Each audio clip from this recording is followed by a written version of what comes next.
In 1969, the Delta 7 Recon Unit received orders to pass through a hill the local tribes called Shadowless Hill because for generations, anyone walking behind it would cast no shadow.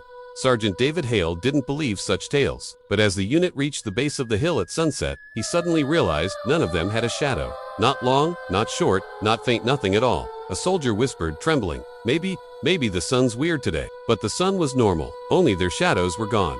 A very bad sign. Night fell. The unit set up camp near the top. Just as they laid down, they heard whispers. Not human, not wind. It sounded like fingernails scratching from beneath the soil. Scrape, scrape, scrape, steady, rhythmical, as if something was trying to crawl out from underground. A young private panicked and dug a small hole with his shovel. As soon as he broke the surface, the soil bulged, like a soft body writhing underneath. The soldiers leaped back, rifles raised. The earth went still. Then a voice whispered right next to each man's ear, though no one was there, "Give them back." No one slept again. Past midnight, the entire hill began glowing with a cold blue light, not from above, but from beneath, seeping through the soil. The air grew heavy. Their skin pricked.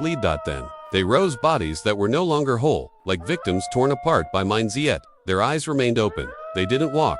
They didn't float. They were pulled up from the ground, as if strings of flesh lifted them like puppets.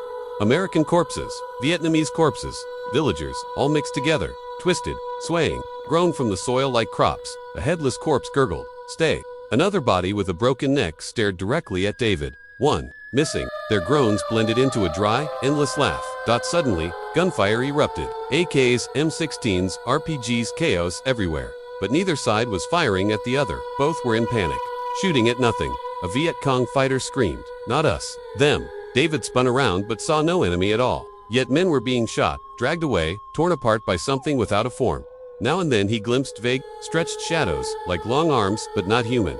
Anyone they touched melted, flesh dripping as if dissolved by acid. Through the screams, one Vietnamese soldier looked at David before being yanked into the dark. "This hill is where they're buried, and we're just food." Dawn came. Only David and two others survived.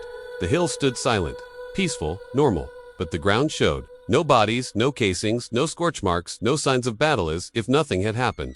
The survivors descended the hill. After a few dozen steps, David felt a freezing breath behind him. He turned. His shadow had returned. But it wasn't his shadow.